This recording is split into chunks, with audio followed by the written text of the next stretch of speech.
And all of a sudden this disc appears out of nowhere. The camera crew turned their cameras on it, and they filmed the landing of this flying saucer on the dry lake bed at Edwards Air Force Base. And I'm telling the story to Senator Reid, thinking, I don't know how he's going to react when this is what I have him on camera. And I said that he has the film footage developed. It was good footage. He held it up. He looked at it. It was a disc, blah, blah, blah. And eventually he gets a courier jet from Washington, D.C. that flies in, pick up the footage. Senator Reid goes, and it was never seen or heard from again. And I said, yeah, exactly. And I said, did you guys uncover stuff like that? He goes, oh, yeah, it's all there. We have it. It's all there. And then he goes to change the topic and talk about something else. And I said, well, hold on, Senator. Are you saying that there's evidence that hasn't seen the light of day? And he looked at me, and he kind of pauses, and he picks up his water bottle, and he drinks a sip of water, and that moment seemed like an hour, but it was probably just a second or two. And he puts his water bottle down, and he says, I'm saying that most of the evidence hasn't seen the light of day. So that for me was such a powerful moment, because I'm going, look at who this is coming from. This is the former head of, Senate Majority Leader Harry Reid, saying that the vast majority of evidence hasn't seen the light of day. And if the President of the United States can't get access to it, as I found out when I interviewed all the people around President Clinton, who can? Who has the authority to have this stuff released? And that's something that I would love to know, and I've been trying to find out. So someone does. Someone Yes. in some position, government or some intelligence agency, someone in the Pentagon, someone or some group at the highest level of clearance has access to this information and knows about it. Absolutely. Senator Reid said they uncovered all this stuff during the program, and the level of resistance that he got from the intelligence agencies was insane. They did not want this project going forward at the Pentagon, but they pushed and they pushed and they pushed, and they got it through. It started in 2007. It went all the way up until it ended up on the front page of the New York Times in 2017. And, of course, now we know that there's another project. But, Jacques, do you know who has the authority to release this stuff to the general public? No, not in this particular case. Where are the bodies from Roswell? I don't know. All you have are rumors. Walter Reed Hospital in the basement. I can't get to the basement of Walter Reed Hospital. Have you ever to anybody that's reputable, anybody that you believe that Yes. seems to know? Yes. Well, Yeah. there are physicians in the, who with clearances who have tried to get that information, and to my knowledge, of course, they don't need to tell me everything, but if there was, if there is material evidence, like the kind of thing I've got, okay, that witnesses have given to me, or that I went out and dug it up, okay, so I know where it comes from, okay. But if we found that it was really very strange, even beyond our ability to manipulate the isotopes, that still doesn't prove that there isn't somebody who is smarter than we are somewhere on Earth making that stuff. Okay, so I still couldn't stand, at the Academy of Sciences and say, look, this proves it. But if we have bodies, I would think that if that they have a different structure from any organism that we know, from biology on Earth. I would have to think that would be a revolution. The strange People would be confronted with it. The strange thing is that the iconic image of an alien is consistent. That's one of the weird things, is that there's different versions of aliens that people claim to see, but the iconic Close Encounters of the Third Kind, large head, large eyes, Yes. very thin body with no musculature, no genitals, that all seems to be consistent. Correct. Yeah, like the African land Zimbabwe in 1994. That is a crazy part of your documentary, because you see these children that are going to school in Africa. This thing lands, and then they draw pictures of it. The children are all consistent.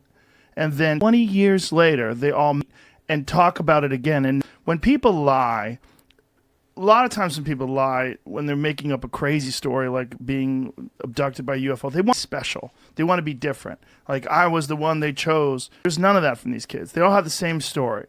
They all had the same. They didn't have the best drawing skills, but they all drew something that's incredibly similar. It was all a classic-looking UFO, flying saucer type, and a classic-looking, iconic creature that is just like the Close Encounters of the Third Kind. They all described something that looked like wearing a black wetsuit.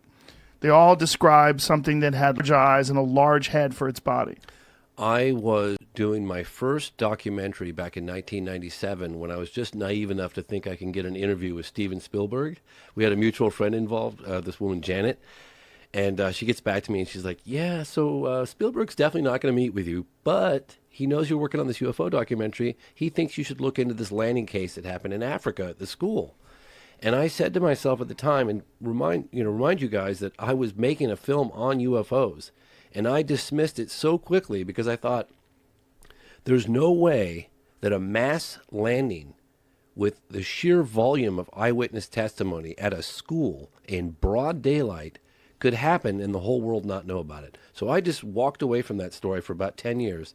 10 years later, I'm doing an event at the National Press Club with Leslie Kean, who was part of the article in the New York Times that came out in 2017. And she introduced me to this guy, Randall Nickerson. And she's like, oh, he's working on this landing case in Africa. Long story short, he's working on a film now. I think it's coming out next year, specifically on just that case. Dan Farah is producing it. And he said, I'm working on the case, and if you want to do something with me on it, a small piece, I could. So I got back into it. I licensed some of the footage that Dr. John Mack, the Harvard psychiatrist that came and interviewed the school children on camera within a week of it happening. He unfortunately looked the wrong way in London, got run down by a car and died. So I contacted the Institute with the help of Randall Nickerson. I licensed the archival footage. We tracked down the witnesses today. We flew them in from all different corners of the world, brought them together. A lot of them were standing right next to each other. They came face to face, and one of the things I've realized was that there were roughly 100 kids in the playground, broad daylight, aerial school, Rua, Zimbabwe, 1994, and they got within some of them within arm's length of these beings, and brought these witnesses together for the first time in 20 years. And a lot of them hadn't even told their significant others, just because they said they were tired of having to defend this. And I myself didn't believe it when I first heard about it back in 1997. And that segment of the film is the most, in my opinion, is the most powerful segment, because it's very compelling. You've got all these children saying what they saw on camera after it happened, and then you see them 20 years later, and then we go to Africa and we meet with the headmistress, or she was a teacher at the time. We meet with other witnesses. We go to the landing site. We talk to people at the school. That case is absolutely, and it was witnessed by lots of other people in and around the area for several days before it chose a school to land. Steven? It's so telling because the children are all clearly, they're not actors. So as they're adults later, they're all talking about this moment, and it's like they had a religious experience together. Like, they're all sharing it and talking about it, and you could tell it's like it's a really moving experience. If they were actors, they wouldn't have been able to do such a good job, because to convey the reality of that moment to them, to be able to have this interpretation of this event where they're all consistent in the story and they're all clearly still shook by this moment. It's interesting because if you had that scene in a movie, take like a really good actor to pull it off, and they'd probably need multiple weeks. They'd probably want to get the best one.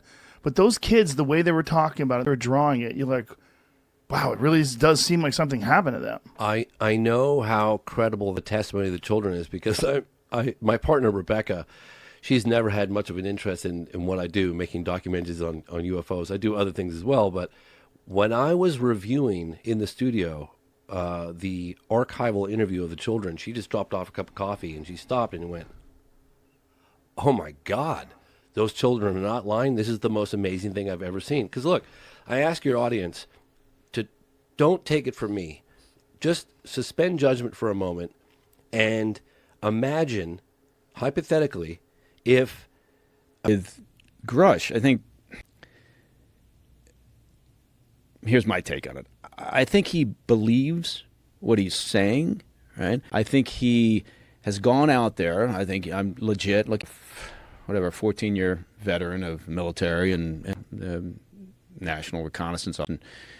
And I think he went out and he talked to enough people, and he believes it. I don't think he's out there like spinning a yarn and is that now he's gotten over his skis and he's said, too many things, and now I don't know. I don't feel like it's tidy. Maybe the difference between us is I spent a lot of time with the government, and the government is sometimes can be really, really dysfunctional, and it goes back to keeping a secret. The idea that they could have this what essentially is a covert action campaign, to spread disinformation about what they actually know, right?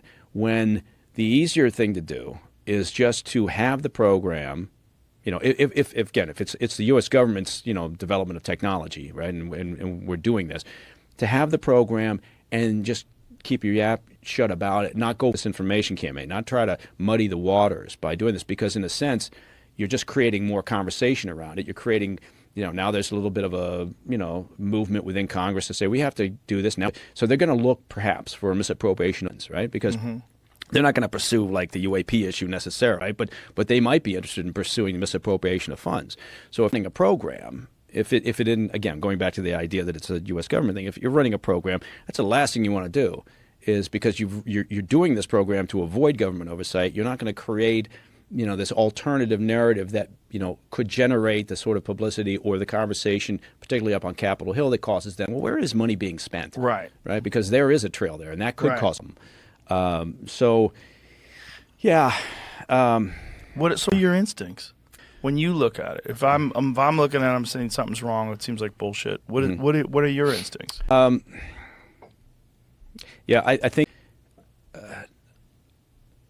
I would like to say, I don't think we're going to get there. But my instinct is to say, how do we solve this, or how do we come to some sort of logical solution, as opposed to saying what is it off the bat. My instinct, all right, if the all domain anomaly resolution office has 800 cases, then tell us what those 800 cases are. Let's work our way through them, or have a little bit more transparency about working through those cases. Again, you'll probably whittle them down, right, when we were doing Black Files and we were talking to people about, various sightings and things, you basically just crossing things off, going, okay, that was this, that was this, that was this. You find some pretty mundane answers, but you whittle it down to maybe one or two things that you can't explain, and then you can investigate those and say, okay, well, all right, let's dig further on these. But right now it's just like all over the map, and they've got so many cases, and they just kind of lump it all together. Are they doing that to obfuscate and create,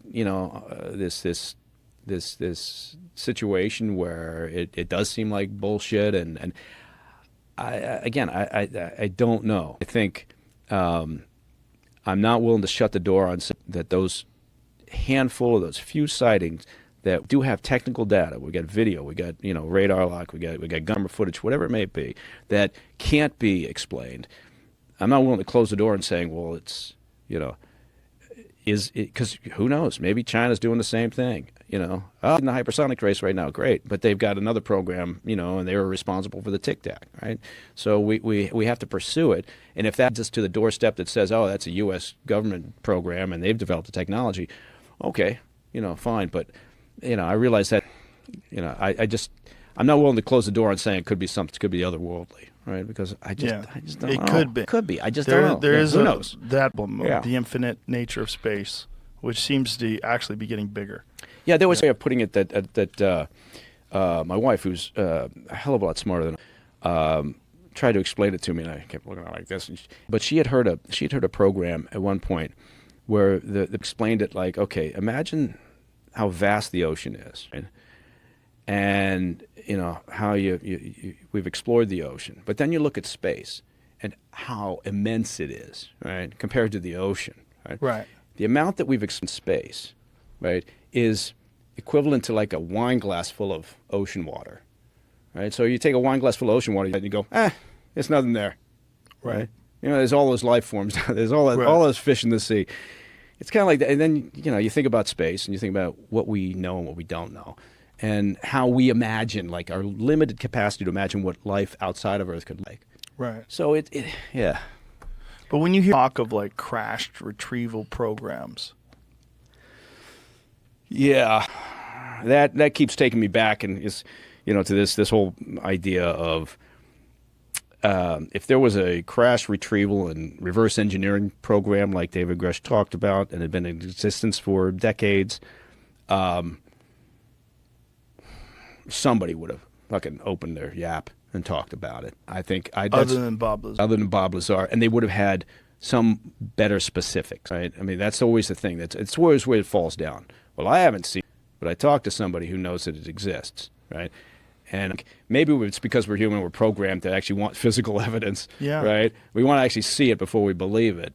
But, that really hasn't happened yet. What's one of the fascinating is the narrative has shifted so wildly from it's completely preposterous to credible people like David Fravor and Ryan Graves and all these different people that are talking about multiple sightings, things that completely defy our understanding of what a vehicle is capable of doing, hovering completely motionless in 120 knot winds, all the whole, whatever that thing is, the cube inside a sphere that they keep seeing over and over again. Right. Like, almost hit one of the aircraft. Yeah. And, the fuck is that? Yeah. And then they land. So I think, one of the good developments out of all of this, and one of the things that may eventually lead to transparency, right? Because it will provide an avenue for these sightings, whether it's commercial or military pilots, as an example, to report it, right? And to be more, and for them to take, perhaps, again, it depends on whether it's a big conspiracy or not, to investigate in a more logical manner and in a more detailed manner. So I just, again, the sheer act that we're talking about it,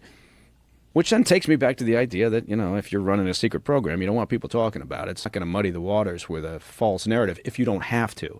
Right. If your concern is that someone's getting close to the truth and you got to do, okay, then maybe so. Do you think it's also possible there are patriots that do think that the American public deserves to know about this information and they have been sitting on it for a long time? That people like David Grush and all these various that are coming out, and more apparently are wanting to come out. Yeah. Well, interesting thing with Grush is, look, he said so during the hearing. He said, I can't talk about that. I could talk about it in a skiff, right? In a sensitive, secure environment. All right. Well, if I'm, one of the people on that subcommittee, I'm going to say, you know what, schedule, a skiff meeting with Grush. Get him in here and, have him talk classified shit. Right. So that would be the next logical step in all of this. Have they done that yet? I know. I mean, it's, when he said, I could talk to you about it in a skiff, have people taken him up on that? Well, you'd have to ask him. No, I wouldn't know. Right, and they wouldn't tell anybody. And therein lies part of the problem, because if he sits there but if he sits in the skiff and continues to kind of say, well, okay, you got cleared to hear this, and I can't. All right. Then you got to start questioning, what he's actually got or what he knows for sure, rather than just having this witness interviews and sort of secondhand information. But I'm much more, I guess the point is, more interested in the direct sightings than witness interviews, right? Right. And the thing about he's not really a witness, right? He hasn't had any personal encounters with anything. Right. He hasn't had personal encounter with a craft. He hasn't seen a retrieved craft. He hasn't seen the biological entities. These are all just programs that he's been made aware of that he felt like people needed to know about. That's the narrative. And again, not to disparage anybody, right? But he's, if in fact, somebody leaked his medical records, which it looks like, did happen, right? Then that's pretty bullshit.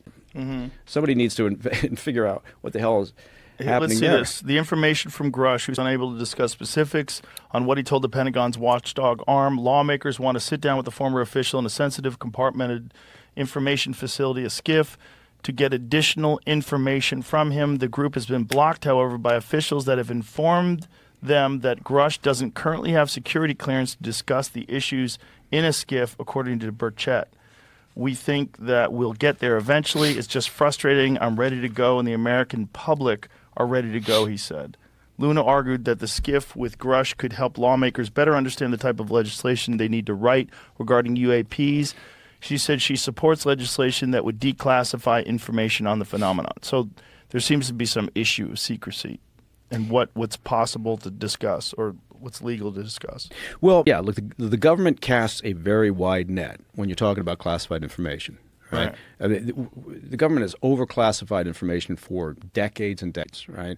And you've got secret, top secret, code word, and they tend to just hoover everything up and classify it, right? And then it takes fucking forever, right, to go through that process of declassification, and because nobody wants to put their neck out at that point and say, yeah, let's declassify this, right? Once it's in that pot,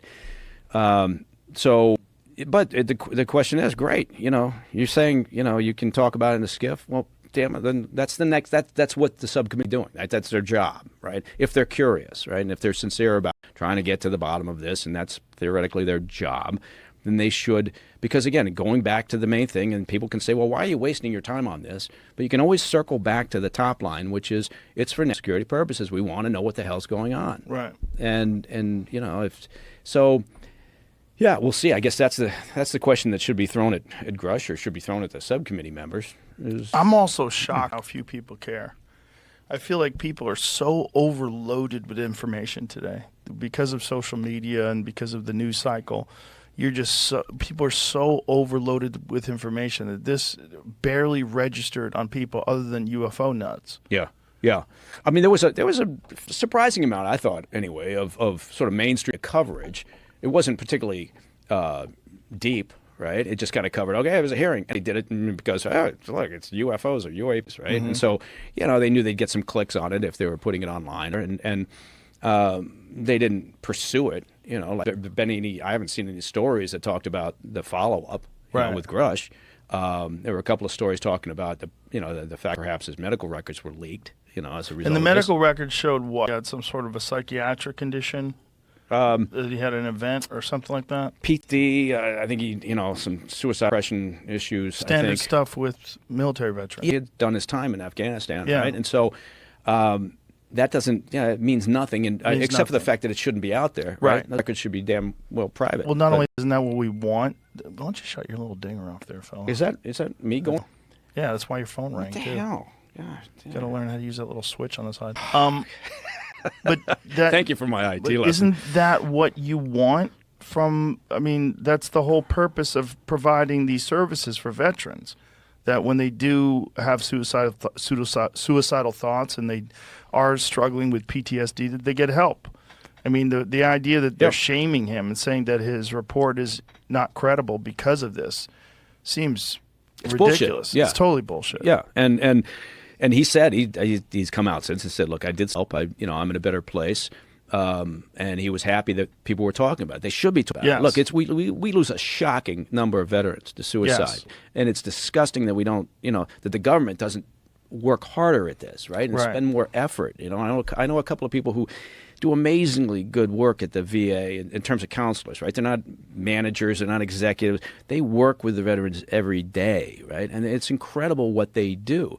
But overall, as a government, our assistance, right, to veterans. I mean, you look at the number of homeless situations. It's pathetic. And so when he talks about it, it's good that he's talking about it, right? I think that transparency helps, and he clearly views it that way too. And look, I don't have any problem with discussing it, but we should be concerned by the fact that somehow his medical records were put out there. And then, some people will look at that and go, well, is that the government's effort to discredit him? Or is that somebody's effort to discredit him? I don't know why anybody else would. Why would you do that? To Klaus Schwab's dad. Have you ever heard of Schwabenland? New Schwabenland. You never heard of New Schwabenland? No. Have you ever heard of Operation High Jump? I knew I was going to love this part. No. Dude, What's it's Operation crazy. High Jump? What does that mean? Okay, so at one point, some people are like, what's going on with Antarctica? Have you heard of this? Sent Admiral Byrd up. What's going on in Antarctica? Yeah, so the U.S. government's like, something's going on with Antarctica. There's some activity up there. We want to find out what's going on. So they send this Admiral Byrd up to investigate with a giant just a fleet to go bang, bro. You know. When was this? I think this was in. When was Eisenhower in? Was it the 50s? Yeah, it was 60s? like right around just either around World War II or right after it. And so they sent Admiral Byrd up to go find out. And according to his journal that they found much later, he basically met with UFOs, Nazi UFOs. Yes, Nazi UFOs. the Nazis. They're not like a flying saucer. Had made a deal, basically, working with What? You've never heard this. No. The greatest story ever, bro. It's the greatest So story. the Nazis made a deal with the aliens? Yes. Holy For shit. technology, and they were going to work together, okay? I know this sounds crazy. So basically, the aliens go down, and Klaus Schwab's dad go down and meet with Eisenhower. It's going to be like, we could either do it one way or the other way. We can do it nice or we can do it the wrong way. And that's where they say Eisenhower made a deal with these aliens that they could kidnap people and do experiments, but they couldn't just do it anywhere. They had specific places, which were our national forest. What? Yeah, dude. You've never heard of this.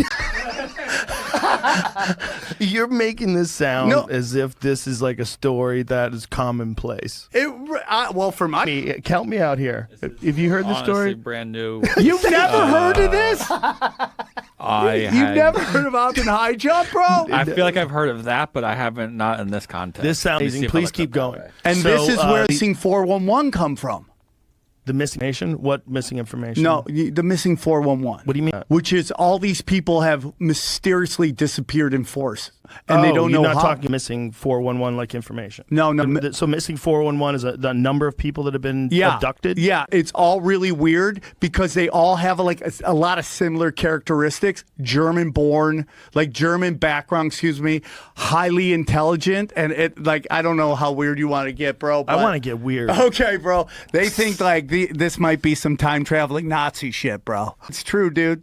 That's what they believe, and they made Who is it. they? These they folk. Who? You say they believe. Who are these they? Are they united on No, they're all different. There's a lot of Many warring factions. clans, bro. There's a lot of warring clans, dude. But How this- deep do you want to go? What is interesting is how advanced the engineering of the Germans was. You know, it's really interesting. When you think about car manufacturers like Audi and Volkswagen, Mercedes, it's all out of BMW. Didn't BMW make engines for Nazi fighter pilots? I think that's what they first started off They doing. all did, bro. But I mean, think that's what BMW did, right? yeah, 100%. And then we were And talking. Audi made Hitler a car. Yeah, Hitler had a race car. that was never part of their marketing plan, though. Yeah, that would they're- have been a crazy campaign.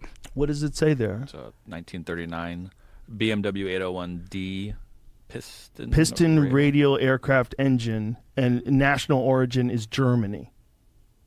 So World in War th- II planes. in that year, they made World War II planes. They made engines for World War II planes. That's wild, man. I mean, IBM was making stuff for these camps too, dude. It's crazy. IBM? Yeah, like They had We've computers? talked about that before. yeah, Right. What was that? There's a book. What did they do?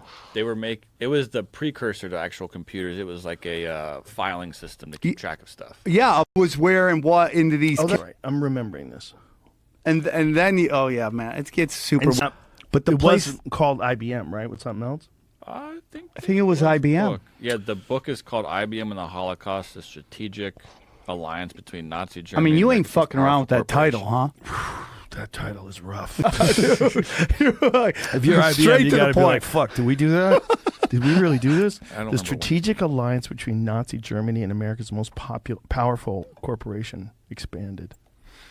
Interesting. So the area of Antarctica they went to was New Schwabenland. New Schwabenland. Do you think that's why it says with the space? 100%, bro. Dun, Yeah. dun, dun, Yeah. dun, dun, dun. So they're all in contact with the aliens.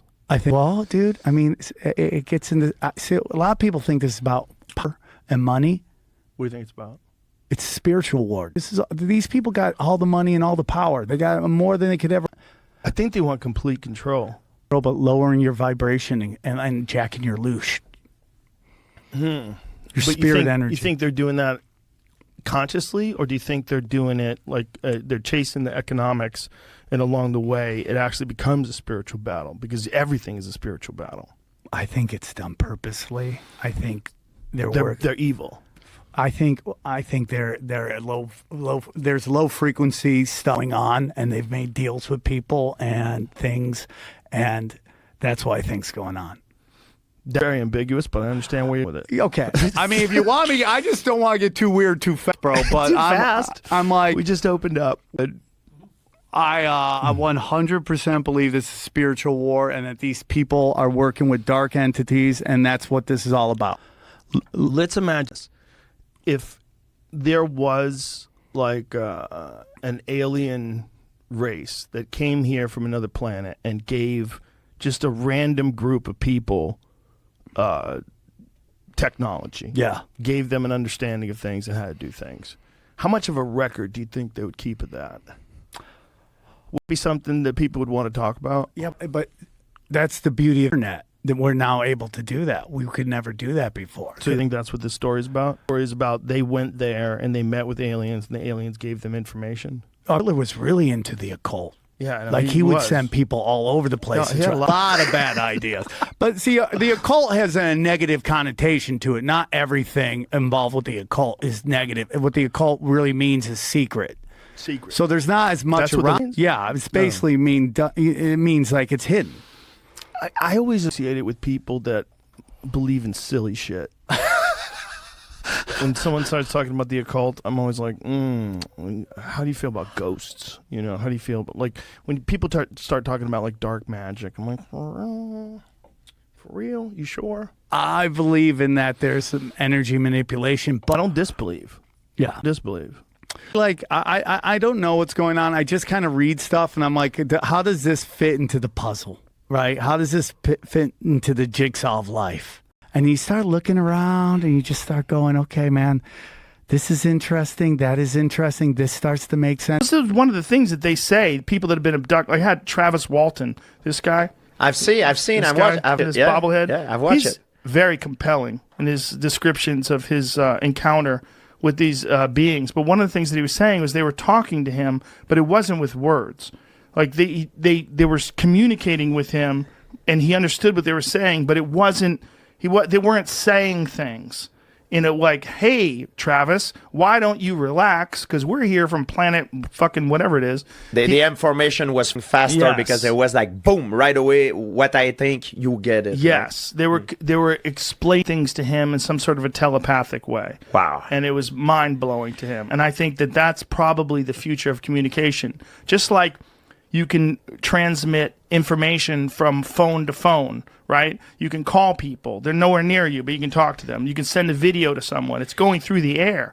It's just data, right? It's just information. Do you think Travis and Bob Lazar and all these guys that have extraordinary claim believe what they are telling you? I Yes. don't know if what they believe is true, but what do you think they believe what they are telling you in a way that they're not lying, they're telling the truth of what they're believing? I tell for certain, but I believe Bob Lazar. I believe what he's saying is true. I believe he's telling me. Now, Bob, he had one moment where he was passing by a window and he said he saw something that was small and these people were standing over it, and he didn't know if it was an alien or whether it was some sort of a form that they were trying, like a doll or something that's supposed to represent the size of an alien or some sort of a model of an alien. But he remembers he looked briefly through a window and he saw something small. He didn't see it move around. He didn't see it talk. So he doesn't know what he saw. Yeah. Because in his world, as he explained it, when he was working at Area 51 Site 4, that's where he worked. He said that it was very compartmentalized. And his thing was one of the problems with them trying to figure out, now this is assuming he's telling the truth. Yeah, of course. One of the problems they were trying to figure out was how to back engineer these devices, these ships. But the problem was they weren't allowed to communicate with other people outside of this very limited group of people that had access to these vehicles. And the people that were involved in the metallurgy were not allowed to communicate with the people that were involved in whatever the propulsion system was. They didn't understand what they were trying to decipher these things. But he said, and if you listen to the podcast that I did with him, that it didn't work because the scientific method requires multiple people to communicate and share ideas and explain, and they didn't do that. You can't improve like that. Right. You need to share idea. Right. You can't do something and compartmentalize everything. But my communication with him, I don't know if he was telling me the truth, but he didn't seem deceptive. Yeah. And he's a brilliant guy.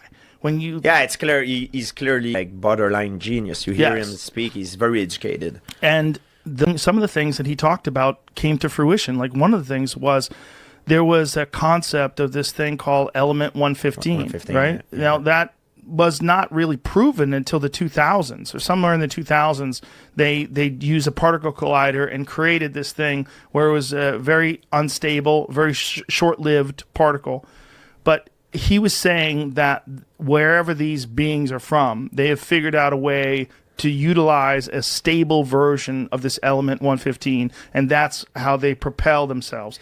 The things that he was describing were also exactly the same things that were experienced by Commander David Fravor, who was a guy who is a jet pilot. I saw, yeah. Yeah, and so he experienced this thing move in that same direction, that same way, where there was no visible propulsion system, but they tracked this thing going from 80,000 feet above sea level to 1 in 1 second. So that's the amount of time that it takes radar to track this. So it might have been less than a second. Yeah, this thing traveled from 80,000 feet to 1,000. No time. To 1 feet. It's like no that time. thing with the hand. He says he measured the distance between the bone and when you get in, you put your hand in it and measure the distance between your bone and the... the scan, yes. The scanner. There's a lot of things like this. And, like Zacharias Sitchin was... there's a lot of stuff that you can think of that how could they know that at the time? But it's the Zacharias Sitchin stuff interesting, right? Yes. That's all the Sumerian text. The Sumerian text is some fascinating stuff because it's all from 6,000 years ago. And by the way, Zacharias Sitchin, he's very controversial. There's even a website called SitchinIsWrong.com, and it's basically scholars of ancient Sumerian who say that his translations are completely off. But even if his translations are off, there's still a lot of really confusing stuff about ancient Sumer. And one of the things is their depictions of the solar system. They had a depiction of the solar system 6,000 years ago that shows the sun in the center, and it shows all of the known planets in the outside, and they're relatively accurate in terms of the size. Yeah, and how about the formation of the Earth? Tiamat, Marduk. I don't remember which one is what, that's formation of the Earth. That's the model that we use today. Well, the scientists... The asteroid belt, Yes. like that we use today. How did he know that at that time? I don't know how they knew that. When saying is Earth 1 and Earth 2. And what that means is that there was an original version of Earth, and then Earth was hit by another planet at some point in the distant past. And that's what created the moon, and that's also what created the asteroid belt. That goes on the different direction than the rest of the planet. Like they knew that too. Well, there's also a thing called Bode's law, and Bode's law measures the distance between planets, and it's based on the mass of the planet, and they figure out, because of the mass of the planet, how far these planets are from each other. And one of the things that fucks that up is the asteroid belt. I think what I might be wrong about this, but the distance between Mars and Jupiter is one of the things that screws that up, and they think that's explained by the asteroid belt, that some collision created this asteroid belt and created all of the... I mean, there's something like 900,000 known near-Earth objects that were created by the impact of these planets. One thing and I'm sure you're the same because you had a lot of these guys on your podcast, like Graham Hancock, Yes. Randall Carson, Jonathan E. West. Like Yes. there's clearly knowledge that we've lost Yes. in the past. Like this is for sure. Like, just think about the Library of Alexandria. Yes. Man, imagine the knowledge that it wasn't there before it burned. I know. Imagine. Oh man, Imagine. People thinks we lost like 1 millennia, like just when it burns. That Well, of knowledge, medicine, botany, Yes. science. It's just crazy to think of. So very often, sometimes when crazy stuff happen like that, like I just think that perhaps they had knowledge that there's knowledge that we lost. Like, just think about the Greek fire. It's a weapon that was used in the naval battle, and it's really, really known about historian. You can research. They still don't know exactly how it works, but it was so destructive. It was like, at the time, it was like a secret weapon. Like, they didn't want to share, and it was known to be very efficient in naval battle. I don't know what that is. Fire. If you go Greek fire, you'll get it. Boom. It was used in naval battle. So they used to throw fire, flames, and people that are burning, they still burn in the water. So they think it was made with some kinds of petrol or they still don't know. They cannot recreate it. And it's clearly something that a lot of historians have talked about. It's called Greek fire. It's just an example that it's clear that it's a technology that we have lost. Well, if you just look at the pyramids, the pyramids are a perfect example of technology lost. It's almost like the best example. Like those ancient civilizations almost letting everyone know, hey, there is information that we have that's so above and beyond what's expected of people from this era. Yeah. Because if you think about people that lived 2,500 BC, you don't think about someone that had the kind of proficiency to create something that, when people don't understand, it's not just that the pyramids were big, but they were so perfectly designed that when they put all the stones, they reached the top. Like, if anyone was off by even a half an inch at the bottom, as time went on, an inch here, an inch there, by the time they got to the top, it would be all fucked up. It wouldn't be perfect. But the pyramids were so amazingly perfect, and they were originally covered in smooth limestone. So smooth, polished limestone that would probably be insane to look at if you were staring at it from a distance. Like this immense structure of 2,300,000 stones, some of them cut from quarries hundreds of miles away, all perfectly aligned and put together by these people that lived thousands and thousands of years ago. Most scholars would say they use a ramp, but if you think about it, like, there's other scholars that would counter that by saying the construction of that ramp need to be in an angle that it could be so difficult to do that it will challenge the construction of the pyramid itself. Well, again, it's like, use a ramp. I don't know what they used. We don't know. Yeah, but whatever they used, it's so amazingly precise. Yeah. That they were able to make this 2,300,000 stone structure. This still to this day. I haven't been, but I have friends that have gone. Like my friend Andrew Schultz just went. Danica Patrick, the race car driver, she told me she just went. People that I know that have been. My friend Eddie Bravo, when he went, he's like, you get there, you're like, what the fuck? Yeah. It's so big. Apparently, it's like an awakening. Yes, that our idea of what it is, when you see it in a photograph, it looks incredible. But I guess I need to go, because I guess when you see it in person, it's just like a complete reset. Like, it recalibrates what people are capable of, because you have to think, like, man, this is 4,500 years old. Think about Darren Kuyu, Gobtepe. Yes, man, it's Gobekli Tepe's 10,000 years older. Yeah, right? Yeah, it's like 12,000 years old. Like at least. Like. Yeah. How do you conceive that? And sometimes what happens is that it gets infected by other civilization that passed there after that construction. So they think they are the one that built it. I think is it Pumapunku, the one that there's clearly two different technology. You see the stone are perfectly aligned with perfectly cut. Then you have other stone that are just on top, like it's like a butcher's job, and it's clearly not the same technology, the same people that built these two layers, Right. So well, that was also John Anthony West's concept of Egypt, that there's multiple eras. and that if you go deeper, like some of the stuff that they found when they dig deeper in the sand was a different construction method. It looked different designs, but still equally complex and fascinating. It's like there's probably many eras of human civilization, and there's probably been whatever it is, whether it's disease or some sort of a natural disaster or something that happened. Asteroidal impact was John Anthony or was Randall Carlson's and Graham Hancock's. Yeah. That's their theory. Is 12,000 years ago, Yeah. the end of the Pleistocene era. Yes. But Homo sapien is date to 3,000 years old.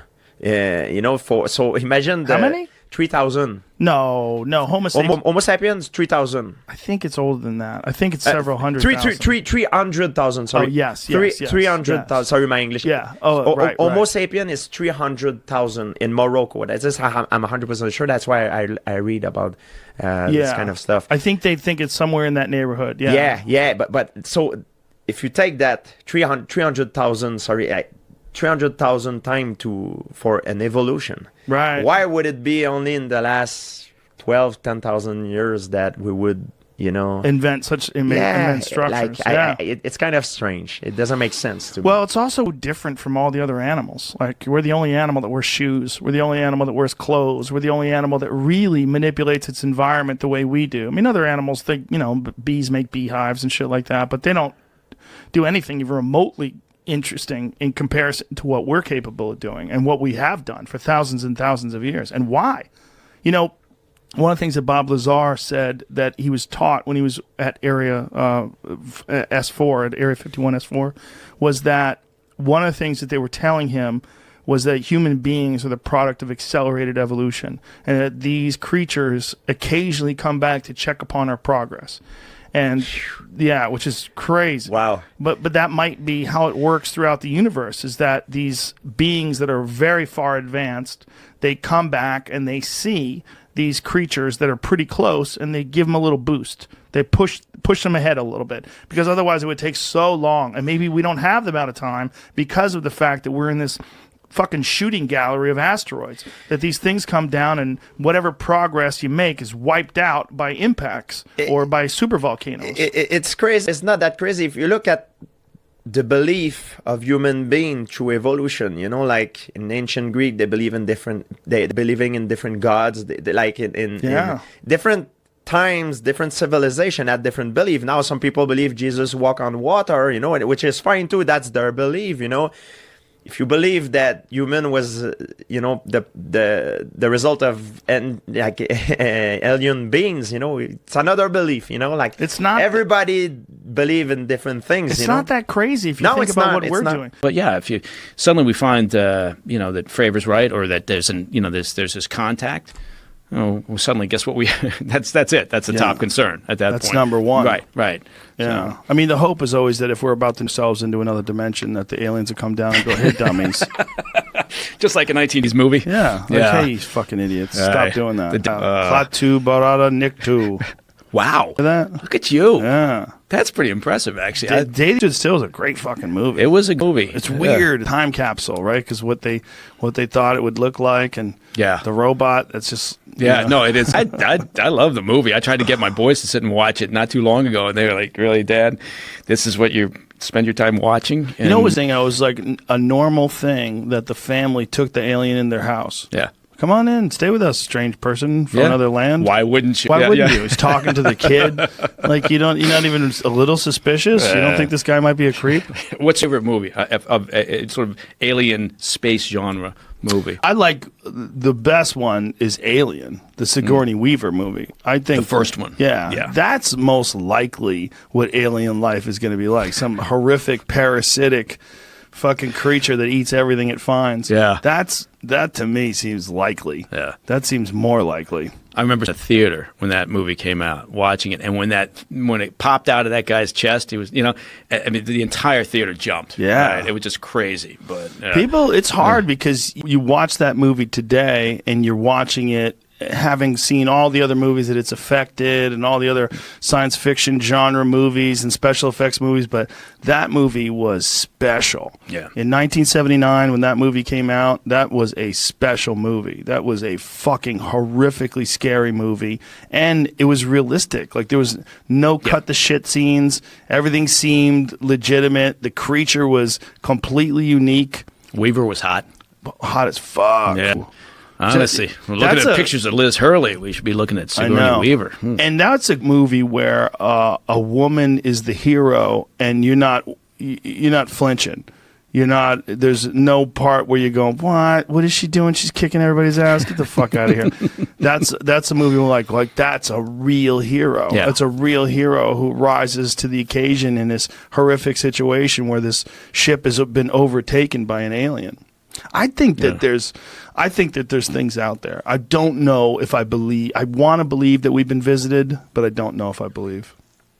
I think there's things. Yeah, I'm on board with what the second part of that as well. Yeah. I don't know. I find it hard to believe it would be such a secret, but and also knowing the U.S. government. Look, I mean, it's harder to find out from the network when they're going to start this show than it is getting secrets out of Washington, D.C., right? So I'm thinking, we would have known for now if it had happened, but I do believe there's other shit out there, right? I can't believe we're it. No, I believe don't. it. I don't think it. But maybe we're being hopeful. I can't believe we're it. I mean, but But I'm also fascinated to think that if they did know that that something was here, that they would visit it occasionally. Drop in on it occasionally for a scientific expedition, just see what the fuck we're up to. Yeah, I just got so disgusted the last time. They just thought, that's it. I'm done. I don't think so. We don't get disgusted. We don't get disgusted when we go visit baboons. When we study baboons, scientists return. Robert Sapolsky, he spent many years going back and forth to Africa studying baboons. And baboons are boring as fuck compared to people. if you weren't a person, if you were from some enlightened race, a million years advanced from us, you would be so fascinated to come by and look at people. Yeah, well, they probably look at us like we're a bunch of shit-flinging monkeys, so you're probably right. Yeah. I mean, if we had a time machine, tell me it wouldn't be amazing if there was a time machine, but it could only go back 500,000 years ago to the beginning of man. Like the early, whatever ancient hominid that was alive back then. God damn, that would be fascinating. Yeah. Be a fly on the wall and watch these primitive humanoids try to figure out fire and try to figure out hunting and become what we are today. Yeah, yeah. Oh, there are moments, right? Yeah. I wouldn't want to sit and watch the whole thing because I think that would be, boring as shit. I mean, come on, just get on with it. Chip that rock into a circle, do something with it. Come on, but I think that you're right. I mean, if there's higher life forms out there, and you'd have to assume they are higher life forms if they're traveling, these distances. And we, again, looking at the issues of propulsion systems for hypersonic flight, et cetera. Would they look at this bunch of folks down here and think, just not interested? I don't know. I mean, I think at a point in time it would be unnecessary to physically visit. I feel like maybe they're watching us through the Sam. See, it all comes. That's the thing about it. It all comes back. But it's a biological entity. It doesn't have any windows. It's this round thing that looks like a Tic Tac. If there is some sort of advanced propulsion system, some revolutionary way of moving through space and time that the U.S. government has developed, in some Black Ops program, that seems very likely impossible. That seems more likely than aliens visiting us. But there's more than one incident. And there's a lot of these things. And the possibility of alien life in the universe, although we've never experienced it, seems rational. It seems very rational. And if you were going to study an emerging civilization that is both primitive and warlike and yet insanely technologically advanced to the point where they have nuclear weapons, they can transmit video through the sky, they have propaganda, they have tracking of their citizens, that's us. That's us right now. And while we are these territorial, primal beings with fucking nuclear weapons, this would be a good time to start exposing yourself. Yes. And to stop this nonsense. Insanity. Yeah. And look, the reason why we named the rooms at our club Fat Man and Little Boy is because in UFO lore, that's when they started showing up. After the detonation of the atomic bombs in Japan, that's when the UFO sightings ramped up. And they ramped up considerably. mostly in the East, right? Yes. It's interesting because the U.S. was the nuclear power. So And we was doing a lot of fucking testing. yeah. You know, and also we have all these military bases. Who the fuck has more military bases than us? No one. Who has more nuclear weapons pointed at other people than us? We have them all over the place. And there's all these multiple sightings and eyewitness accounts of like very credible people who say these things have hovered over military bases. It'd be pretty cool if we're benevolent overlords, and they were like, "Hey, my children." Or maybe even so advanced intellectually that the concept of an overlord is preposterous, and they're just biological management. There's just the gardeners tending to make sure the weeds don't get out of hand, and just like let this process continue to play itself out, because this process of technological innovation it's the everything that humans do. Yeah. It's what we do at the pinnacle of our creation is we make better technology. Well, I always wonder about fractals and whether or not, like, this idea of this being a simulation, this being, like we are kind of replicating, we are creating machines and doing our best to create them in our own image, right? Yes. And that's interesting. That's because the mythologies ascribed to are the idea that this God that we pray to made us in his image. Right. And we're doing the same thing now with robots and computers. And that's an interesting thing that we see to have this sort of paradigm, this idea that that's the scaffolding for the way we think, right?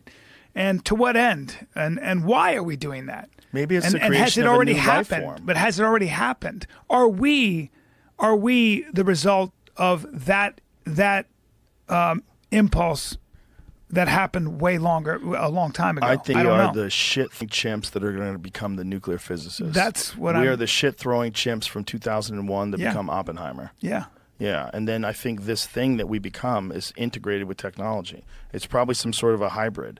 It's some sort of a cyborg. That's wild. Because I think we're already like on the verge of merging. You know, all this talk of like Neuralink and all these various things. We watched this video the other day of this guy who is Googling questions and getting answers in his head with his headpiece on. Have you seen that thing? Yeah. Yeah. That's so crazy. Incredible. Right? So how long before that is like that's Pong? I know. But that's and then you have the Unreal 4 engine in 2023 that looks like a movie. No. Like how long before that technology gets to the point where it's just supremely advanced and we literally are like gods. But my question really is also the idea that that's engineering, right? That's a tool. It's innovation. But there's engineering. So there are two aspects to it. One is getting information faster and stuff, which doesn't get you closer to truth, but it gets you information faster. There are endless facts. But more importantly, I always wonder like why we are given this. I really believe that human potential is pretty much infinite. Whatever you can imagine and beyond, we can do. And we are doing. We seem to be doing this. Like, think about how crazy that is. I can wear a headset and I can do things with my mind and look up the answer. Yeah. That's insane. That's magic. It's crazier than magic. But there's a way to measure that and quantify that and replicate that. So it's not magic. I can do it and I can tell you exactly how I get there, which is even crazier. So what is that leading us to? It is nudging us closer. It's like I think it's very significant that we're getting a better understanding of what it's like to be someone else. Yeah. We are. It's really hard to say that a Yanomamo Indian or whoever it might be thinks about things differently than I do when I know so much about how all these human beings, like someone in Iran, in Jordan, laughs and cries and bleeds at the same thing I do. It's being prejudiced based on what that person looks like over there is becoming harder and harder to justify. Where it was before we knew about that, we were like, well, those people over there are quote unquote savages, or they're this, that, and the other thing. And I do think that we are getting a better understanding of what it's like to be each other and being nudged in the same direction. We don't become tribal. I think that's true too. But why? And it's interesting to think about where that's leading us to what understanding, and then when we have that understanding, what are we going to do about that? Right. Are we going to pull it together? And are the aliens here to make sure that we don't fuck it up? Yeah. Yeah. The beautiful idea. The terrible idea is that it's all us. and then it's I know. all a big ruse, and it's all just drones that we're doing because we don't want China and Russia to know about it. But we have insane propulsion systems that operate on gravity, and Yeah. I think, but I it hate seems to tell you. it seems like both. It seems like us, and it also seems like there's some shit that we just don't understand. And I don't know if those people are telling the truth. Because if the people that are telling the truth that there's biological entities, and this is what Jackie Gleason said that Nixon told him, and Nixon took him on they were drinking. You know that famous story? No. Who knows if it's true? It's a legend. But the legend is that Jackie Gleason and Nixon were drinking, and that Nixon said, "You want to see some fucking aliens?" And they get on Air Force One, and they fly to some Air Force base, and they go to a place where they have a crashed UFO, and they have biological beings that are in freezers. And Jackie Gleason sees this. And Jackie Gleason, after that, has a house built in upstate New York that looks like a UFO. He became obsessed with UFOs after that. There was a house, it was actually for sale at one point in time. Yeah, so he has this house that he had shaped like a UFO.